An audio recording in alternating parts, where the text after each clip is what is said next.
ओम सद्गुरुवे नमः। Most welcome in world of physics. आपके अपने YouTube channel United educators app में आपका स्वागत है मेरे प्यारे। पहले तो हम आपसे क्षमा चाहते हैं कि 2-3 दिन लगातार जो है लाइट से रिलेटेड प्रॉब्लम रही है, जिससे आपके पास अपलोडेड लेक्चर्स नहीं जा पाए हैं मेरे प्यारे। लेकिन वो सिलसिला फिर से जारी रहेगा। प्रयास करेंगे कि एग्जाम के पहले ही मामला हो जाए। तो आप अपना कार्य जारी रखिएगा मेरे प्यारे, और सब्सक्राइब, लाइक, शेयर और कमेंट करने का, और अपने फ्रेंड्स और रिलेटिव्स को मोटिवेट करने का फॉर द सेम पर्पस। ठीक मेरे प्यारे, बहुत ज्यादा टाइम न लेते हुए हम आगे बढ़ते हैं। आपके सामने 11 फिजिक्स सीरीज पेपर यहीं से रहेगा।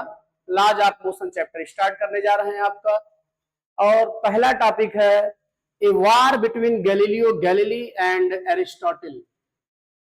ठीक है, गैलीलियो गैलीली और एरिस्टोटल के बीच में युद्ध। एरिस्टोटल कुछ और कहते हैं, गैलीलियो गैलीली कुछ और कहते हैं। देखते हैं इस युद्ध में कौन जीतता है मेरे प्यारे। और ये पड़ोस में एक डायग्राम भी बना हुआ है जिसे आप देख ही रहे होंगे। ये इसमें ये है, गैलीलियो गैलीली ये कहते हैं कि कोई ऑब्जेक्ट जिस हाइट से रोल डाउन होगा, जब तक उस हाइट पर क्लाइंब नहीं कर लेगा तब तक वो रिटर्न नहीं आएगा। उसे ऐसा करने के लिए चाहे जितना चलना पड़े। ठीक है, अब इन्होंने सरफेस को प्लेन कर दिया है, न कभी वो साइड पर क्लाइंब करेगा न कभी वो वापस आएगा, इसका मतलब रेगुलर वो चलता जाएगा। तो जबकि किसी भी प्रकार के कोई भी फोर्स की नीड नहीं है, ऐसा कहते हैं गैलीलियो गैलीली। लेकिन एरिस्टोटल कहते हैं कि किसी ऑब्जेक्ट को मोशन में रखना है आपको, तो you have to apply force in form of push और पुल कंटिन्यूअसली। एक कहते हैं फोर्स लगाएंगे तभी ऑब्जेक्ट मोशन में रहेगा, एक कहते हैं कि नेट फोर्स अब्सेंट है तब भी ऑब्जेक्ट रेगुलर मोशन में रहेगा। अब इस लड़ाई में देखते हैं जीतता कौन है। तो मेरे प्यारे आगे बढ़ते हैं। तो पहले तो ये फोर्स है क्या, तो देखें यहाँ फोर्स लिखा है। फोर्स फोर्स आप बहुत अच्छे से जानते हैं। वैसे अभी तक जो चैप्टर हम लोग पढ़ रहे थे इसके पहले, वो सब काइनेमेटिक्स के पार्ट्स थे। जैसे आपने पढ़ा motion in straight line, motion in plane, ये सब काइनेमेटिक्स का पार्ट था। किसका पार्ट था? Kinematics. Kinematics such branch of physics in which we study about motion without going in its cause. Physics का एक ऐसा पार्ट जिसमें आप मोशन के बारे में स्टडी तो करें, लेकिन मोशन का कारण न स्टडी करें। आप क्या है भाई, एक्सेलेरेशन आप बात कर रहे थे, एक्सेलेरेशन क्यों आया, उसका कारण फोर्स है, लेकिन फोर्स की बात कहीं नहीं हुई। तो ये काइनेमेटिक्स था। अब हम लोग फोर्स की बात कर रहे हैं। फोर्स है क्या? Such external effort in form of push और pull. Such external effort in form of push और pull which changes or try to change position of rest or position of motion or position of shape or position of size known as force। जैसे किसी object को हम पुल किए, कभी कभी वो खींच के चला आता है, पुश किए कभी कभी वो आगे बढ़ जाता है, और कभी कभी पुश करते से दीवार को हम पुश कर रहे हैं, मोशन हो ही नहीं रहा। ठीक है, खींचे अभी तब भी मोशन नहीं होगा। तो इसका मतलब यह है कि such external effort in form of push or pull which changes or try to change or try to change, मतलब कुछ में चेंज हो जाता है, कुछ में आप प्रयास ही करते हैं, चेंज नहीं होता है। तो changes are try to change. कहां पर? Position of rest, position of motion, position of shape, position of size. ठीक है, तो उसे हम क्या बोलते हैं? फोर्स बोलते हैं। ठीक प्यारे, अब फोर्स में types of forces, contact and non contact forces. ऐसे फोर्स जो कॉन्टैक्ट के बाद ही एप्लीकेबल होते हैं, ऐसे फोर्स जो विदाउट कॉन्टैक्ट भी वर्क करते हैं। ठीक है, जैसे आप ये सुनते हैं कि अर्थ जिस फोर्स से आपको खींचती है वो ग्रेविटी है। ठीक है, आप किसी फुटबॉल या वॉलीबॉल या किसी गेंद को आप ऊपर उछालते हैं, ठीक है, वो नीचे चली जाती है। क्यों नीचे चली जाती है? अच्छा, अर्थ की ग्रेविटी ने क्या किया? उसको खींचा।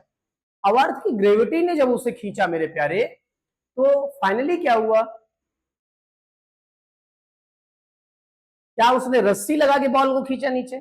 नहीं ना, विदाउट कांटेक्ट बॉल नीचे आई। तो जैसे आपका ग्रेविटेशनल फोर्स हुआ, मैग्नेटिक फोर्स हुआ, इलेक्ट्रोस्टैटिक फोर्स हुआ, ये कैसे फोर्स है? ये सब नॉन कांटेक्ट फोर्स है। कैसे फोर्स है? Non contact force. फ्रिक्शन, अब जैसे मेरे इस हाथ और इस हाथ में क्या फ्रिक्शन हो रहा है? नहीं। अब हो रहा है? हाँ हो रहा है। ठीक है। इसका मतलब फ्रिक्शन फोर्स कैसा फोर्स है? Contact force. कैसा फोर्स है? कांटेक्ट फोर्स है। मस्कुलर फोर्स कांटेक्ट फोर्स है। इलास्टिक फोर्स कांटेक्ट फोर्स है। जैसे किसी रबर को आप खींचेंगे, ठीक है, तो आप कांटेक्ट में आएंगे तभी इलास्टिक फोर्स डेवलप होगा। स्प्रिंग को किसी खींचेंगे तो आप कांटेक्ट में आएंगे तभी फोर्स डेवलप होगा। तो मेरे प्यारे ये कैसे फोर्स है? कांटेक्ट फोर्स है। अब आते हैं concurrent and non concurrent forces. Concurrent and non concurrent forces. फिर है यहाँ पे ट्रांसलेशनल फोर्स और रोटेशनल फोर्स। तो पहले देखते हैं आपका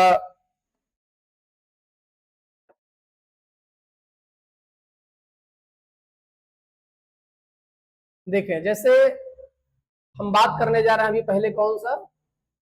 translational and non translational force. दिख रहा है आपको? Translational force and non translational क्या आप रोटेशनल बोल रहे हैं? Rotational force. अब देखो ये ट्रांसलेशनल क्या होता है, ये रोटेशनल क्या होता है मेरे प्यारे? देखिए मेन प्रॉब्लम ये है कि जब ये अभी हम आपसे बोल रहे हैं कि आप जहां भी बैठे हैं वहां क्या कोई रोटेशनल मोशन का एग्जांपल है? अच्छा हाँ, क्या? फैन। तो फैन रोटेशनल मोशन का एग्जांपल है। किसका एग्जांपल है? रोटेशनल मोशन का। अच्छा ट्रांसलेशनल मोशन का कोई एग्जांपल आपको दिख रहा है कहीं पे? ट्रांसलेशनल मोशन का आपको एग्जांपल कहीं दिख रहा है मेरे प्यारे? नहीं। अब ऐसा नहीं है कि ट्रांसलेशनल मोशन दिख नहीं रहा है, आप ट्रांसलेशनल मोशन जानते नहीं है। रोटेशनल आप जानते थे तो तुरंत आप बता दिए हाँ फैन उसका एग्जांपल है। तो मेरे प्यारे प्रॉब्लम ये है कि डिफिनेशन, डिफिनेशन मतलब परिभाषा, परिभाषा मतलब परि मतलब दूसरी, भाषा मतलब लैंग्वेज। जब आपको एक भाषा में कोई लैंग्वेज ना समझ में आए तो उसको दूसरी भाषा में समझाया जाए, इसी को डिफिनेशन कहते हैं, इसी को परिभाषा कहते हैं मेरे प्यारे। ठीक है। अब आपको तो परिभाषा अच्छे से आनी चाहिए, डिफिनेशन अच्छे से आनी चाहिए, क्योंकि मेरे प्यारे आप जिस स्टेट में रह रहे हैं वहां के जो चीफ मिनिस्टर है माननीय योगी नाथ आदित्यनाथ जी, वो ये कहते हैं कि जिसको जिस भाषा में समझ में आता है उसको मैं उस भाषा में समझाता हूँ। इसका मतलब उनको हर प्रकार की लैंग्वेज आती है भाई, तभी तो हर भाषा में समझा रहा है। ठीक, आपको तो आनी ही चाहिए। अब ट्रांसलेशनल मोशन, अब इसकी हिंदी बोलते हैं अस्थानांतरण गति। कैसा मोशन? अस्थानांतरण गति। ये और भयंकर है। हम वो हिंदुस्तानी हैं जो न हिंदुस्तानी रह पाए और ना अंग्रेज बन पाए। अस्थानांतरण गति, अस्थान मतलब प्लेस, अंतरण मतलब चेंज, गति मतलब मोशन। ऐसा मोशन जिसमें प्लेस का चेंज होता रहे या चेंज ऑफ प्लेस होता रहे उसे हम ट्रांसलेशनल मोशन कहते हैं। आप थोड़ा सा ध्यान दिए होते, ट्रांसलेशन शब्द आप पहले ही सुने हैं, ट्रांसलेशन से ही ट्रांसलेशनल है। हिंदी इंटू इंग्लिश ट्रांसलेट करना, Urdu into Sanskrit, Sanskrit into Hindi, Hindi into Sanskrit, ये क्या ट्रांसलेशन? मतलब एक लैंग्वेज से दूसरे लैंग्वेज में जा रहे हैं। यहाँ मोशन है, एक प्लेस से दूसरे प्लेस पे जाएंगे। ठीक है, तो ट्रांसलेशनल मोशन क्या हुआ? हाँ बोले, ट्रांसलेशनल मोशन आपका हुआ कि ऐसा मोशन जिसमें ऑब्जेक्ट अपने प्लेस को रेगुलरली विद टाइम चेंज करता है। ठीक है, और इसके बारे में और ज्यादा डिस्कशन, डीप डिस्कशन हम लोग करेंगे कब? जब हम लोग system of particles and rotational motion chapter पढ़ रहे होंगे तब। ठीक है प्यारे। अब ये रोटेशनल फोर्स क्या है? ट्रांसलेशनल फोर्स जो ट्रांसलेशनल मोशन में हेल्प करे। रोटेशनल फोर्स क्या है? रोटेशनल फोर्स जो है प्यारे आपका, जैसे देखें किसी छल्ले को आपने क्या किया, उंगली में रखा और छल्ला जैसे उंगली में डाला छल्ला नीचे चला गया। क्यों नीचे चला गया?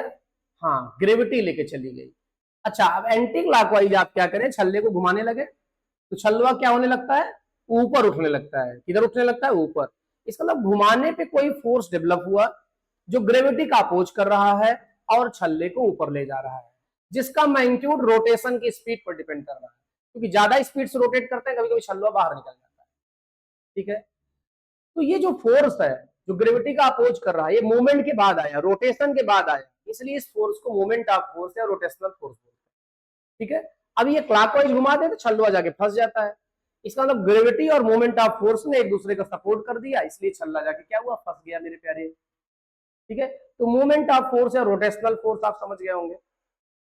ठीक है, क्या है जो मूवमेंट के बाद आए, जो रोटेशन के बाद डेवलप हो, वो क्या है, रोटेशनल फोर्स है, मोमेंट ऑफ फोर्स है मेरे प्यारे। एक फोर्स होता है पीरियाडिक फोर्स। कैसा फोर्स होता है, पीरियाडिक फोर्स, जो यहां नहीं लिखा है। तो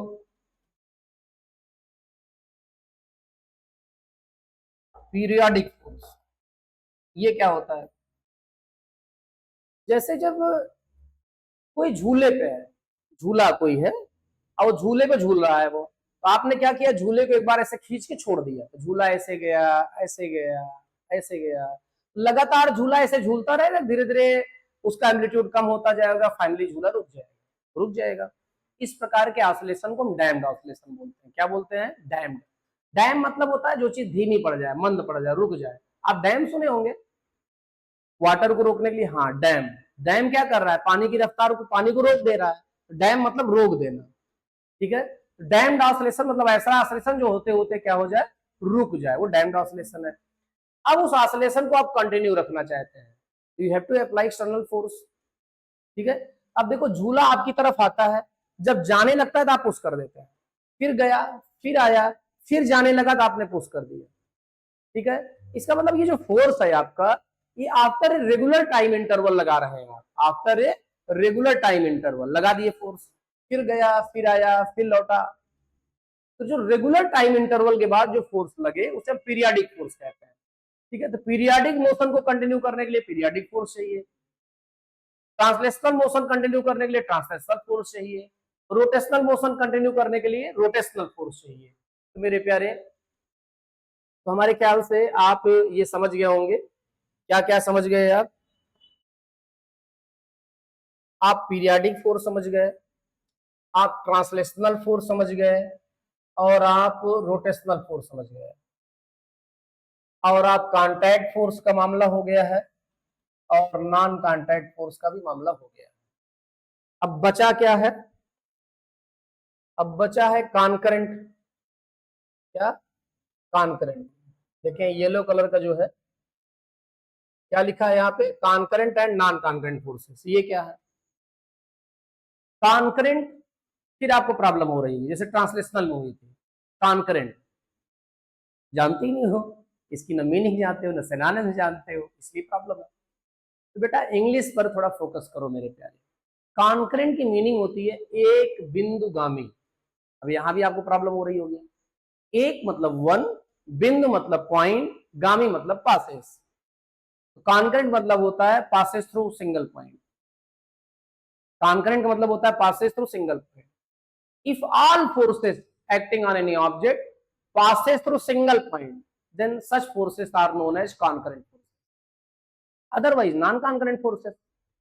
अब जैसे कोई ऑब्जेक्ट है, तो कोई ऑब्जेक्ट है, और मेरे प्यारे उस ऑब्जेक्ट के किसी पॉइंट पर सारे फोर्स लगे हैं, ये वाला फोर्स भी लगा यहीं पे, ये भी लगा, ये भी यहीं लगा, ये फोर्स भी यहीं लगा, ये फोर्स भी यहीं लगा, तो ये सारे फोर्स कॉन्करेंट है। कैसे फोर्स है, कॉन्करेंट है।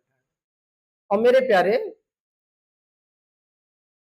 अभी कोई फोर्स का पॉइंट ऑफ एक्शन ये होता, किसी फोर्स का पॉइंट ऑफ एक्शन ये होता, किसी फोर्स का पॉइंट ऑफ एक्शन ये होता, तो ये किसी फोर्स का पॉइंट ऑफ एक्शन ये होता, तो ये नॉन कॉन्करेंट फोर्स है, ठीक है। अब कॉन्करेंट फोर्स और नॉन कॉन्करेंट फोर्स के बारे में खूब बढ़िया से स्टडी करेंगे हम लोग। कहां पर स्टडी करेंगे, हाँ system of particles and rotational motion chapter में। तो अभी ये जान लें कि ऐसे फोर्स जो सिंगल पॉइंट से पास हो कॉन्करेंट फोर्स है, और अदरवाइज वो क्या है, नॉन कॉन्करेंट फोर्स। मेरे प्यारे, तो हम लोग बात कर चुके, किसकी बात कर चुके, हम लोग कॉन्करेंट और नॉन कॉन्करेंट फोर्स की भी बात कर चुके। अब यहां बच रहा है बैलेंस फोर्स और अनबैलेंस फोर्स। यदि किसी ऑब्जेक्ट पे बहुत सारे फोर्स लग रहे हो और उसका नेट इफेक्ट या रिजल्टेंट क्या हो, जीरो, ठीक, ऐसे फोर्सेस को हम बैलेंस फोर्स कहते हैं, अदरवाइज अनबैलेंस फोर्स कहते हैं। फिर से यदि किसी ऑब्जेक्ट पे बहुत सारे फोर्स वर्क कर रहे हो और उन सब का रिजल्टेंट, उन सब का नेट इफेक्ट क्या हो, जीरो हो, तो उसे हम क्या बोलते हैं, बैलेंस फोर्स बोलते हैं, अदरवाइज अनबैलेंस फोर्स बोलते हैं। तो मेरे प्यारे बैलेंस्ड और अनबैलेंस्ड फोर्स की बात हो गई यहाँ पे, ठीक है। अब बचा conservative and non conservative force. कैसा force, conservative and non conservative force. तो ध्यान देंगे,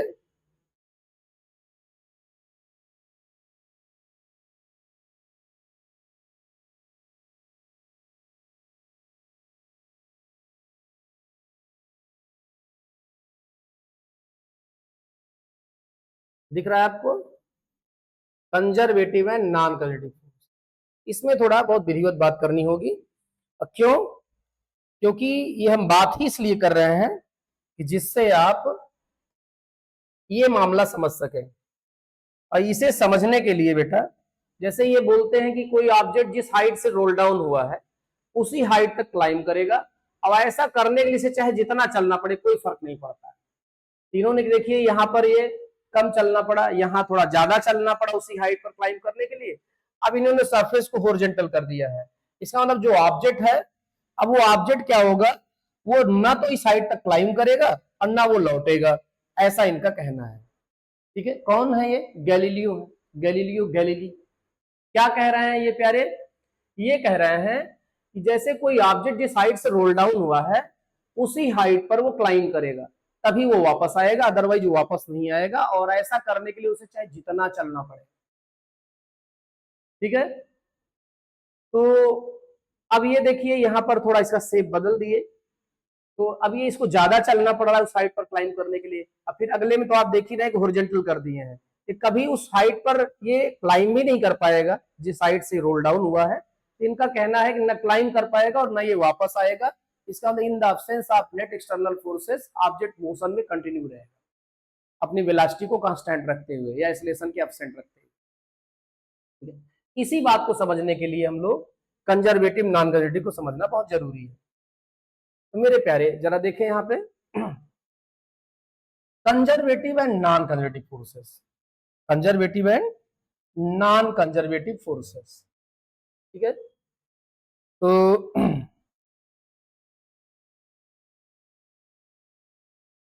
देखिए, ऐसे फोर्स जो मैकेनिकल एनर्जी के कंजर्वेशन में हेल्प करें वो सब कंजर्वेटिव फोर्स है, और यदि ऐसा ना करे तो नॉन कंजर्वेटिव फोर्स है। इनका नाम जो पड़ा है बेटा, कंजर्वेटिव जो नाम इनका पड़ा है या नॉन कंजर्वेटिव नाम इनका जो पड़ा है वो इसी बेस पे पड़ा ही है। ऐसे फोर्स जो मैकेनिकल एनर्जी को कंजर्व रखने में हेल्प करें वो कंजर्वेटिव फोर्स है, अदरवाइज वो नॉन कंजर्वेटिव फोर्स है। ठीक है, अब जरा समझें आप, मैकेनिकल एनर्जी है क्या? तो ये जो मैकेनिकल एनर्जी है, मैकेनिकल एनर्जी मेरे प्यारे, ये काइनेटिक एनर्जी,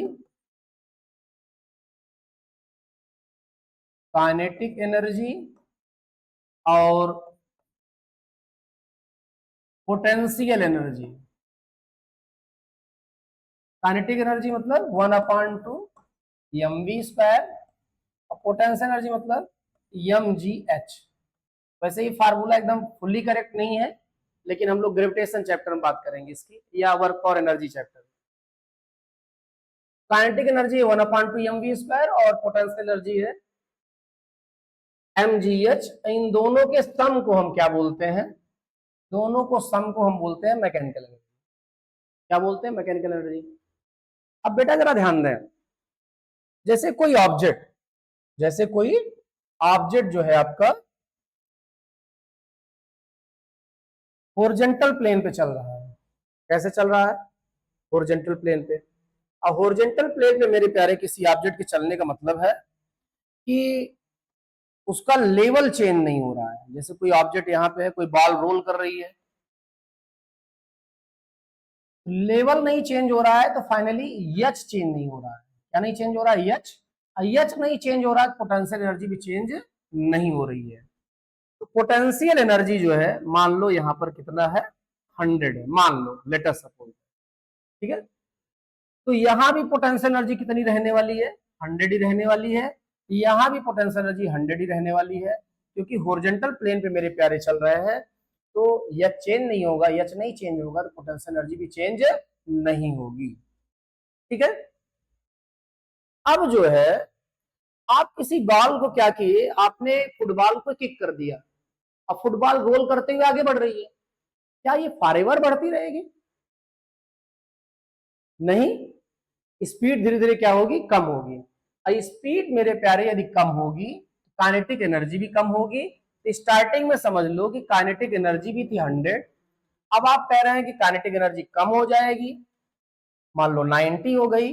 अब आप कह रहे हैं काइनेटिक एनर्जी और कम हो जाएगी, मान लो 80 हो गई। तो मैकेनिकल एनर्जी का सम अभी देखा जाए, मैकेनिकल एनर्जी का मतलब टोटल मैकेनिकल एनर्जी देखा जाए तो यहाँ 200 आ रहा है, और यहाँ टोटल मैकेनिकल एनर्जी आ रही मेरे प्यारे 190। यहाँ टोटल मैकेनिकल एनर्जी आ रही है क्या, 180। ठीक है। अच्छा, ये स्पीड को कम कौन कर रहा है? भाई किसी फुटबॉल को आप किक कर दिए और बॉल को चलते चले जाना चाहिए, उसको रोक कौन रहा है?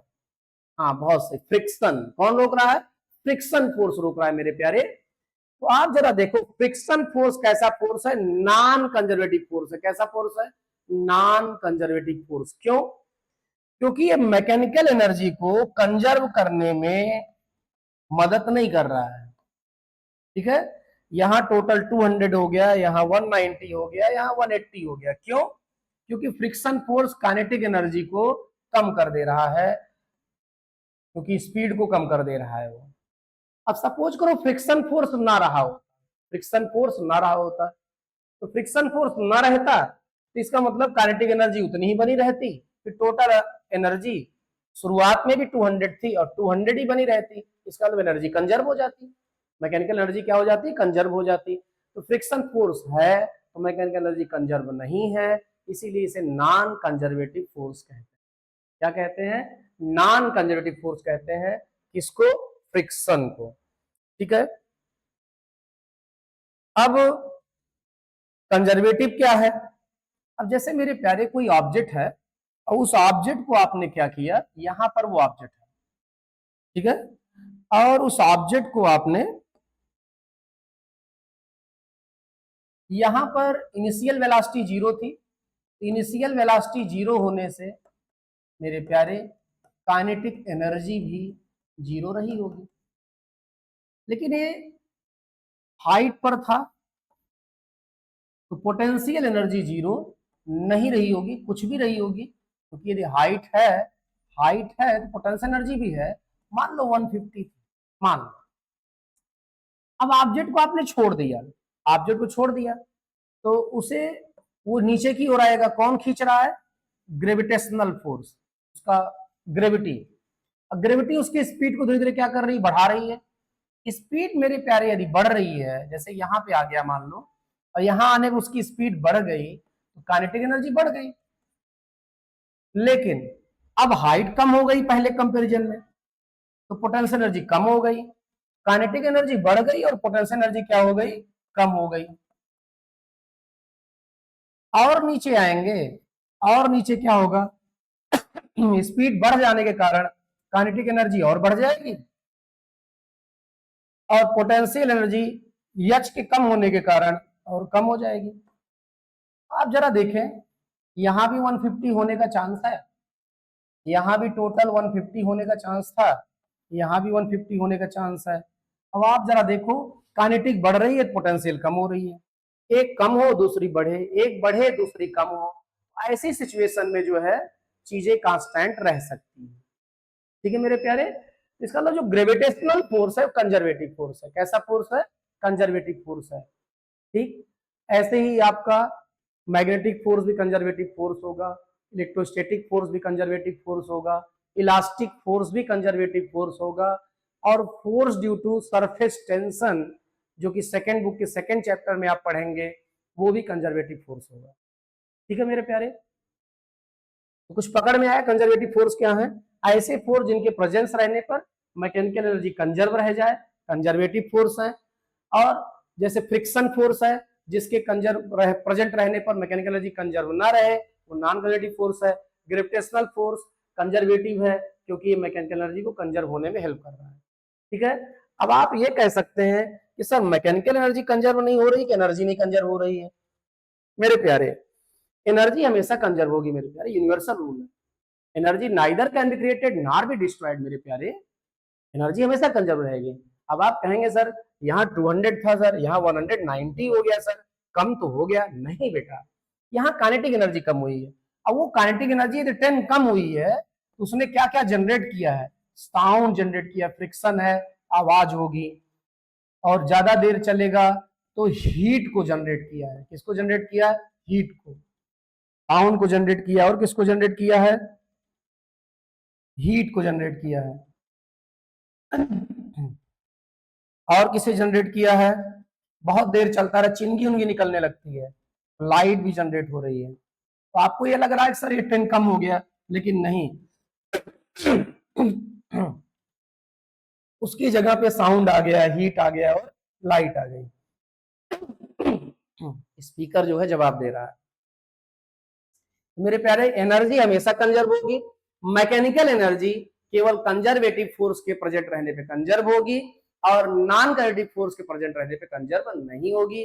नॉन कंजर्वेटिव फोर्स है, फ्रिक्शन है, ठीक है, और आपका विस्कस फोर्स है, ये सब क्या है? नॉन कंजर्वेटिव फोर्स, मतलब रेजिस्टिव फोर्स इतने हैं।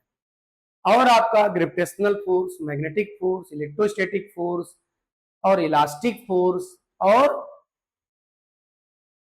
Force due to surface tension, ये सब कंजर्वेटिव फोर्स है मेरे प्यारे। अभी एक और समझ लें, ऐसे फोर्स जिनके अगेंस्ट चलने पर, जैसे इधर कौन सा फोर्स लगेगा मेरे प्यारे? ग्रेविटी। इसके अगेंस्ट हम चलें, ग्रेविटी के अगेंस्ट चलें, तो हमारी हाइट पहले कम रहेगी, फिर आगे जाके ज्यादा हो जाएगी। तो जब ग्रेविटी के अगेंस्ट चलेंगे, हमारी पोटेंशियल एनर्जी पहले कम रहेगी और फिर पोटेंशियल एनर्जी हमारी क्या हो जाएगी? ज्यादा हो जाएगी एच के बढ़ने के कारण। ऐसे फोर्स जिनके अगेंस्ट चलने पर पोटेंशियल एनर्जी बढ़ जाए, पोटेंशियल एनर्जी बढ़ जाए, ऐसे फोर्स कंजर्वेटिव फोर्स कहलाते हैं। क्या कहलाते हैं? कंजर्वेटिव फोर्स कहलाते हैं। ऐसे फोर्स जिनके अगेंस्ट मूव करने पर, ग्रेविटेशनल फोर्स नीचे लग रहा है, आप ऊपर जा रहे हैं, तो ये अगेंस्ट जब मूव करेंगे तो मामला क्या होगा? पोटेंशियल एनर्जी बढ़ जाएगी। एक ग्रेविटी क्या हुआ? कंजर्वेटिव फोर्स हुआ, ठीक है। जैसे कोई ऑब्जेक्ट अटैच है किसी स्प्रिंग से, अब आपने क्या किया? आपने स्प्रिंग को खींच दिया। स्प्रिंग को क्या किया? खींच दिया। अब स्प्रिंग को प्यारे आप इसके पुरानी लेंथ से इतना खींचे हैं, इतना, ठीक है, और स्प्रिंग इस बात का अपोज कर रही है एक फोर्स लगा के, जिसे हम रेस्टोरिंग फोर्स बोलते हैं। क्या बोलते हैं? और ये रिएक्शनरी फोर्स भी है, और जो होता है माइनस के एक्स। क्या होता है? माइनस के एक्स। क्यों? आप इधर खींचे हो और ये फोर्स उसके अपोजिट लग रहा है, इसलिए एक तरफ प्लस है और एक तरफ क्या है? माइनस है। अब आप इसको इसे खींच के छोड़ दोगे तो ये वहीं नहीं रहेगा, ये फिर से लौट आएगा।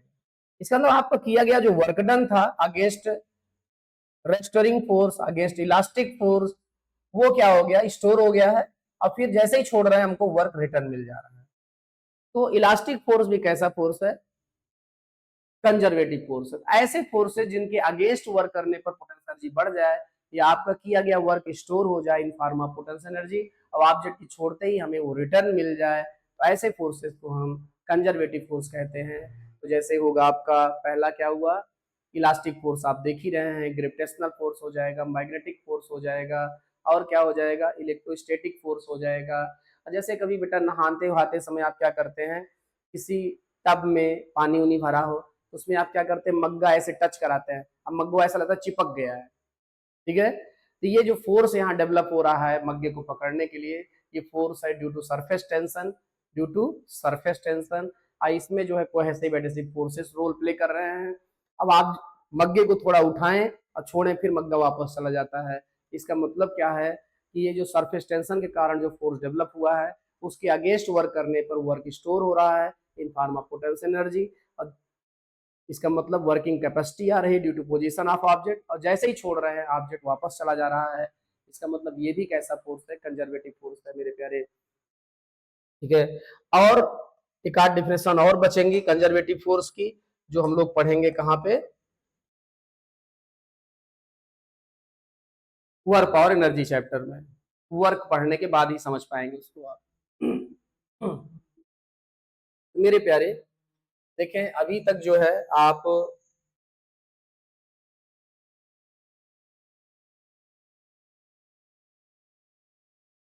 देखिए हम आप बात कर चुके हैं, फोर्स की बात कर चुके हैं, टाइप्स ऑफ फोर्सेस में contact, non contact, concurrent, non concurrent, balanced, unbalanced, translational force, rotational force, periodic force, conservative force और नॉन कंजर्वेटिव फोर्स।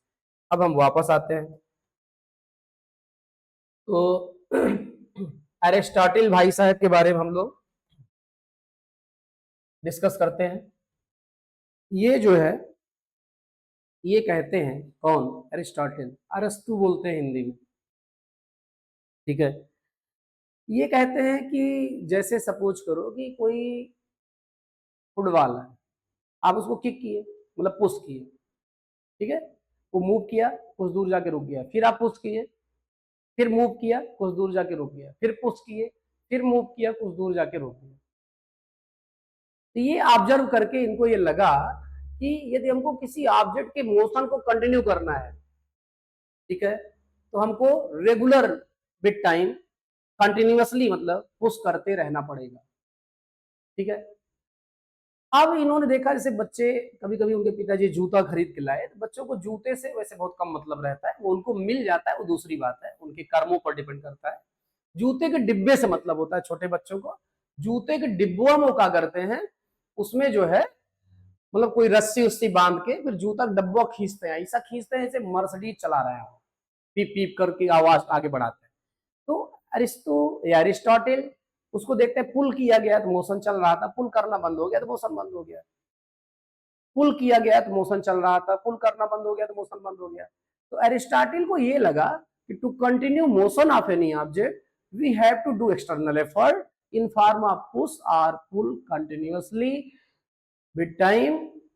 इसका मतलब सीधा सीधा ये कह रहे थे कि किसी भी मोशन के लिए जो है फोर्स का होना जरूरी है, फोर्स का होना जरूरी है, नहीं मोशन का, ठीक है। तो अक्सर क्या होती है, गलत बातें पहली नजर में प्यारे सही लगती हैं, आजकल टीचर जो भी बोलते हैं, पेरेंट जो भी बोलते हैं, सब गलत ही लगता है, तो ठीक है, लेकिन ये बातें सही हैं, आपको आभास होगा, लेकिन प्यारे समय गुजर जाने के बाद आपको आभास होगा ये प्यारे ठीक नहीं है। समय रहते हुए आभास हो जाए तो ज्यादा अच्छा है, ठीक है। अब गलत चीजें सही लगती हैं, सही चीजें गलत लगती हैं शुरुआत में, तो आपको पता ही है भाई। देखिए बाइबल में लिखा है कि earth is the centre of whole universe, earth is the centre of whole universe, that means everything is revolving around earth. क्या ऐसा रियली है? नहीं, लेकिन देखने में तो ऐसा लगता है कि गुड मॉर्निंग में सन भाई साहब कहाँ थे, फिर गुड नून होते मतलब मिड नून होते होते कहाँ आ गए, फिर गुड इवनिंग में कहाँ चले गए, तो ये लगता है चक्कर लगा रहे हैं। ऐसे ही मून भाई साहब के बारे में लगता है कि अर्थ का चक्कर लगा रहे हैं। इसी बेस पे बोल दिया गया कि earth is the centre of whole universe, everything is revolving around earth. लेकिन बेटा यदि ये बात सही है तो आप जब ट्रेन से जा रहे होते हैं, विंडो से बगिया देखते हैं, खेत देखते हैं, वो लगता है ऐसे ऐसे भाग रहे हैं, क्या पेड़ और खेत भाग रहे हैं? नहीं, ऐसा लग रहा है। आप कह दो कि पेड़ और खेत भाग रहा है और लिख दो किसी धार्मिक पुस्तक में, है? तो जो चीज शुरू में गलत होती है मतलब वो सही लगती है, ठीक है, लेकिन फाइनली फिर आप जान ही रहे हैं क्या होना है।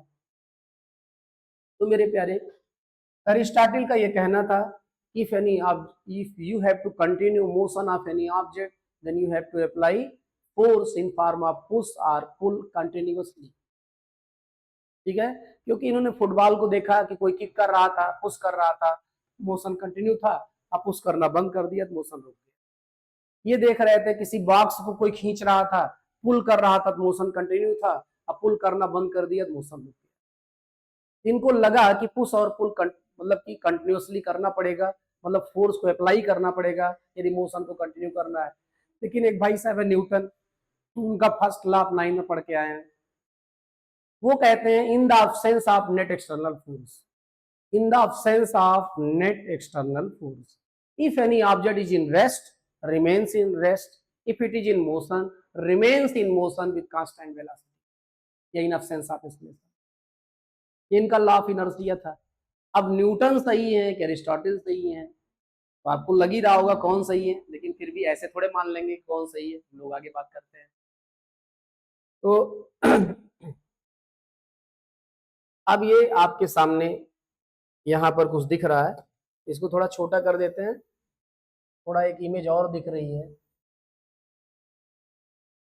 इसको बड़ा कर देते हैं। ये हैं गैलीलियो गैलीली। कौन है? Galileo Galilei. अब ये क्या कहते हैं क्या नहीं कहते हैं बेटा, ये पेज आपकी एनसीईआरटी में है, आप वहां से रीड कर सकते हैं। ठीक है, बाकी जो इनके बेसिक्स हैं, इसीलिए इतनी देर से भौकाल दे रहे हैं, तो हम लोग समझने जा रहे हैं। ठीक है बेटा, स्क्रीन शॉट लेके चाहेंगे जूम करके पढ़ लेंगे, और नहीं तो आपकी एनसीईआरटी का पेज ही है। ठीक, चले भाई साहब आप किनारे जाएं।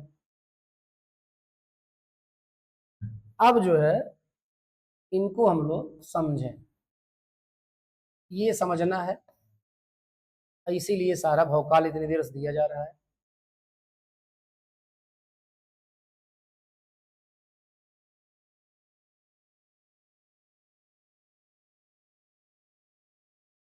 हाँ देखिए, एक्चुअली गैलीलियो जो है बैठे हुए थे कहीं पे, और उनके सामने एक हौज में, हौज जानते हैं, हौदा, जिसमें जानवर भोजन वोजन करते हैं, उस हौदे में कोई गेंद आके गिर जाती है।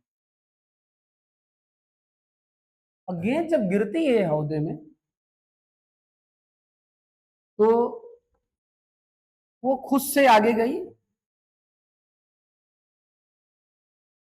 और फिर लौटी, और फिर ये कार्यक्रम चलता रहा।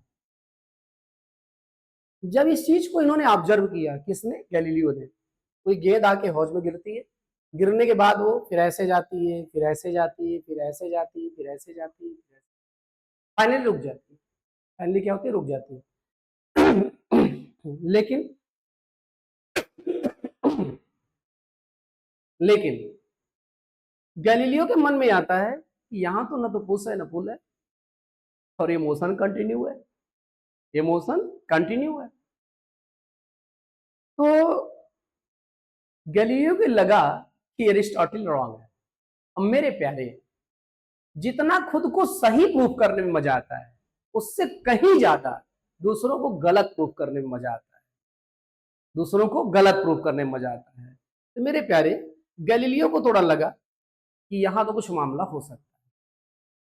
फिर गेंद एक दूसरे हौज में आगे गिरी, और उसमें जो है मोशन थोड़ा ज्यादा देर तक कंटिन्यू रहा। मोशन क्या हुआ?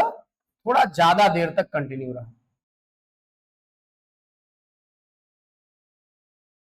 ऐसे तो गैलीलियो ने थोड़ा ऑब्जर्व किया, जिसमें मोशन थोड़ा जल्दी रुक गया था वो हौदा थोड़ा रफ था, और जिसमें मोशन ज्यादा देर तक कंटिन्यू रहा वो जो है थोड़ा स्मूथ था। तो रफ है तो फ्रिक्शन ज्यादा रहा होगा, इसलिए मोशन जल्दी रुक गया। फ्रिक्शन अपोजिंग फोर्स है, वो हर सिचुएशन में अपोज करता है, इसलिए जल्दी रुक गया।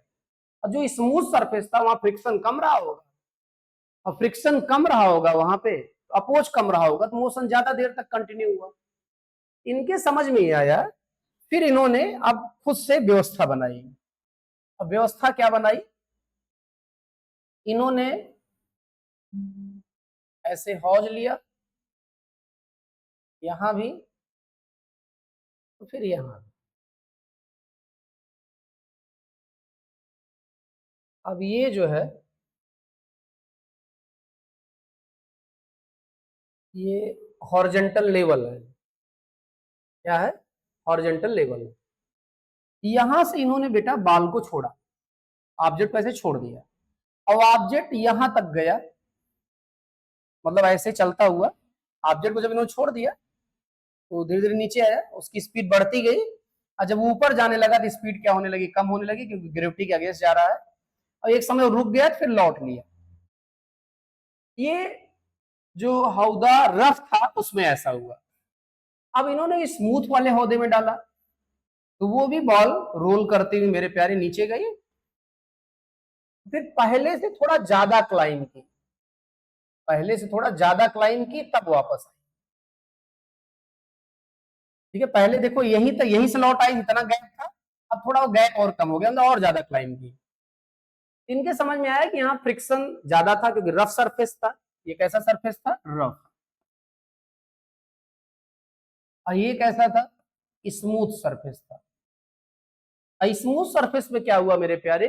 वो बॉल और ज्यादा हाइट तक गई, मतलब मोशन ज्यादा देर तक कंटिन्यू रहा और मतलब कि अपने जिस लेवल से रोल डाउन हुआ था उस लेवल के अब ज्यादा क्लोज गया।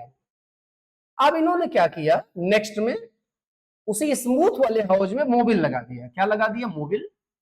अब जब बाल को इन्होंने छोड़ा प्यारे, फिर से बाल नीचे गए,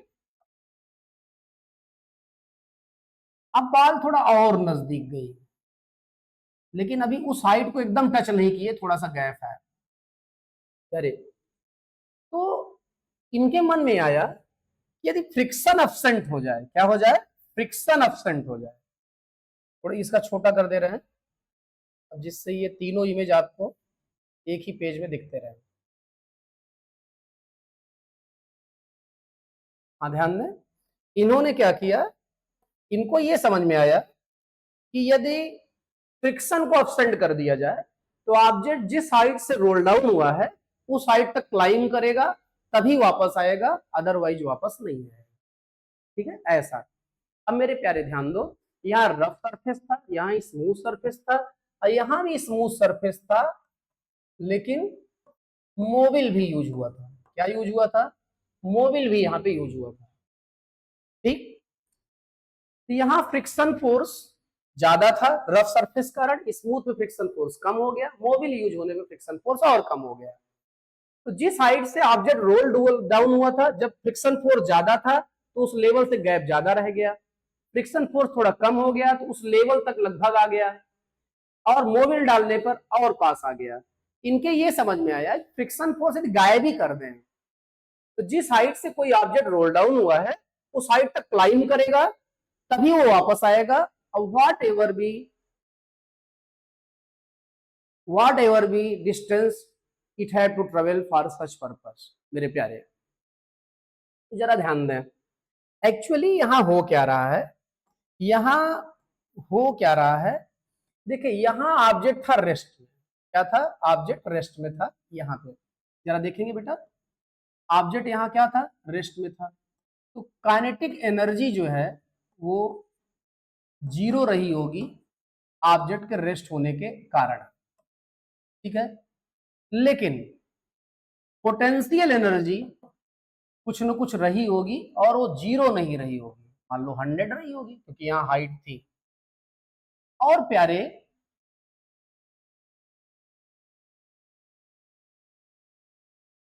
अब उसी हाइट पर पहुंचने का कारण क्या है? जब उसी हाइट पर पहुंचेगा तब तक ये ऑब्जेक्ट ऊपर क्लाइम करेगा जब तक इसकी स्पीड जीरो ना हो जाए। तो स्पीड प्यारे जीरो हो गई तो काइनेटिक एनर्जी एक बार फिर से जीरो हो गया। और यदि पोटेंशियल एनर्जी, यदि जिस हाइट से वो रोल डाउन हुआ था उसी हाइट पर मेरे प्यारे वो क्लाइम ना करे तो पोटेंशियल एनर्जी बदल जाएगी। अब पोटेंशियल एनर्जी बदल जाएगी तो टोटल एनर्जी जो है वो कंजर्व नहीं रहेगी, टोटल एनर्जी कंजर्व नहीं रहेगी। लेकिन फ्रिक्शन फोर्स हम गायब कर चुके हैं, नॉन कंजर्वेटिव फोर्स एब्सेंट है, तो मैकेनिकल एनर्जी का कंजर्व होना जरूरी है, मैकेनिकल एनर्जी का कंजर्व होना जरूरी है। इसका मतलब जितना इनिशियल है उतना फाइनल होना जरूरी है। और जब ऑब्जेक्ट रोल डाउन करेगा, जैसे आप छोड़ेंगे ऑब्जेक्ट को, उस समय काइनेटिक एनर्जी जीरो होगी, और हाईएस्ट पॉइंट पर भी काइनेटिक एनर्जी क्या होगी? जीरो होगी, क्योंकि ऑब्जेक्ट तब तक क्लाइम करता रहेगा जब तक उसकी स्पीड कम होते जीरो ना हो जाए। ठीक है, तब तक वो क्लाइम करेगा, और तब तक प्यारे वो जब वो क्लाइम करेगा तो अब वहां काइनेटिक एनर्जी जीरो हो जा रही है, तो टोटल एनर्जी स्टार्टिंग में mgh है और लास्ट में भी टोटल एनर्जी क्या हो जाएगी?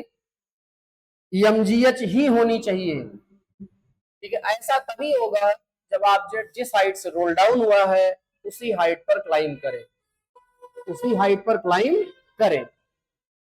अब जरा आप समझिए, आप अब देखिए यहां पे अब जैसे ये जो है, ये आपका हॉरिजॉन्टल लेवल है। क्या है? ये आपका हॉरिजॉन्टल लेवल है। कोई ऑब्जेक्ट प्यारे ऐसे आया, ठीक, फिर क्या हुआ? अब इस प्लेन को ऐसे न करके थोड़ा ऐसे कर दिया गया, अब इस प्लेन को ऐसे न करके थोड़ा ऐसे कर दिया गया, और नेक्स्ट में इस प्लेन को ऐसे कर दिया गया। ठीक है, और यदि थोड़ा दिक्कत लग रही हो इसको हटा दो और यहाँ से सेफ सेलेक्ट कर लो। ठीक, ऐसे कर दिया गया। अब जरा ध्यान दें मेरे प्यारे, जब किसी ऑब्जेक्ट को यहाँ पे आप ड्रॉप किए, यहाँ पे किसी ऑब्जेक्ट को क्या किया, आप ड्रॉप किए, ड्रॉप करने का मतलब उसे आप छोड़ दिए, यहाँ पे दिख रहा है, जब ड्रॉप किए ऐसे छोड़ दिए, काइनेटिक एनर्जी प्यारे 1/2 mv², और ड्रॉप किए हो या ऐसे छोड़ दिए हो, इसका मतलब पकड़े थे पहले, इनिशियल वेलोसिटी 0 रही होगी, तो काइनेटिक एनर्जी 0 हो गई। अब सपोज करो कि ये जो है आपका ये आपका वो लेवल है जहां से हम लोग हाइट मेजर कर रहे हैं। ठीक है, अब मेरे प्यारे यहां पर हाइट तो है, हाइट है तो पोटेंशियल एनर्जी भी है, और दोनों को ऐड करेंगे तो टोटल एनर्जी हो गई mgh, मतलब टोटल मैकेनिकल एनर्जी कितनी हो गई mgh। फ्रिक्शन फोर्स अब्सेंट है, friction force non conservative force था, हम लोग बात कर चुके हैं। अब फ्रिक्शन फोर्स अब्सेंट है तो इसका मतलब यह है सीधा सीधा कि मैकेनिकल एनर्जी को कंजर्व होना चाहिए। अब ये ऑब्जेक्ट यहां से रोल डाउन करता हुआ आया, जब ये ऊपर जाने लगेगा तो इसकी स्पीड कम होगी, और ये तब तक ऊपर जाएगा जब तक इसकी स्पीड 0 ना हो जाए। इसका मतलब फिर से यहाँ पे काइनेटिक एनर्जी 0 हो गई, और टोटल एनर्जी यदि कंजर्व है तो मैकेनिकल एनर्जी को अब भी mgh होना पड़ेगा। mgh तभी होगा जब जिस हाइट से ये रोल डाउन हुआ है उसी हाइट पर फिर से ये क्लाइंब करे,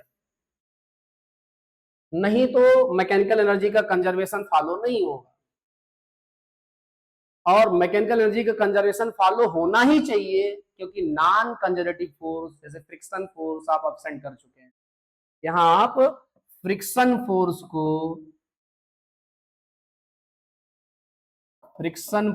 को आप 0 कर चुके हैं। ठीक है प्यारे, इसका मतलब जिस हाइट से ऑब्जेक्ट रोल डाउन हो रहा है उसी हाइट तक उसको क्लाइंब करना पड़ेगा, तभी, क्योंकि जहां से रोल डाउन हुआ वहां भी काइनेटिक एनर्जी 0 थी, और जब क्लाइंब करेगा हाईएस्ट पॉइंट पर भी काइनेटिक एनर्जी 0 होगी। इसका मतलब स्टार्टिंग पॉइंट और फाइनल पॉइंट पे टोटल एनर्जी पोटेंशियल एनर्जी के बराबर होगी। अब पोटेंशियल एनर्जी डिपेंड करता है एच पर, इसका मतलब दोनों जगह एच सेम होना चाहिए। इसका मतलब जिस हाइट से रोल डाउन हुआ है उस हाइट तक क्लाइंब करना जरूरी है, तभी मैकेनिकल एनर्जी कंजर्व रहेगी।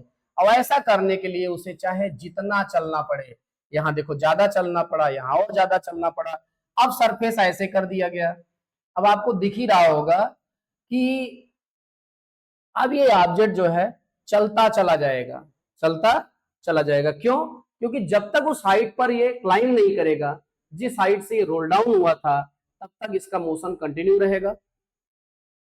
ठीक है, इसका मतलब ये हुआ कि कभी वापस ही नहीं आएगा। इसका मतलब ये हुआ कि in the absence of external forces, net external forces, object move कर रहा है, हमको किसी प्रकार के एक्सटर्नल इफर्ट की जरूरत नहीं है, मतलब पुश या पुल हमको कंटिन्यूसली अप्लाई करने की जरूरत नहीं है। तो ये एरिस्टोटल का एकदम उल्टा प्रूफ कर रहे हैं, और यही सही है। ठीक है, तो मेरे प्यारे जरा ध्यान दें यहाँ पे कि ऐसा हो कैसे रहा है। अब देखो इसका ग्रेविटी किधर काम कर रही होगी, नीचे, और रिएक्शन फोर्स किधर काम कर रहा होगा, ऊपर। Every action have equal and opposite reaction, तो नेट इफेक्ट 0 हो गया होगा यहाँ पे। फ्रिक्शन फोर्स आप गायब ही कर चुके हैं, इसका मतलब कोई भी फोर्स इस समय, नेट फोर्स सारे क्या है, 0 है यहाँ पे। अब फिर भी मोशन कंटिन्यू है, फिर भी मोशन कंटिन्यू है। तो यही जो है न्यूटन का फर्स्ट लॉ हो जाता है, if any object is in Rest remains in rest if it is in motion, remains in motion with constant velocity or absence of oscillation in the absence of net external forces. तो Galileo भाई साहब Newton के first law को support कर रहे हैं, तो Galileo भाई साहब ही सही हैं और एरिस्टोटल गलत हैं। तो युद्ध में कौन जीता? गैलीलियो जीते। कौन हारा? एरिस्टोटल हारे। तो प्यारे ये एक्सप्लेन हो गया और युद्ध खत्म हो गया है। तो प्यारे अब आप इतनी देर तक साथ रहे, तो आपको साथ रहने के लिए प्यारे दिल से थैंक्स।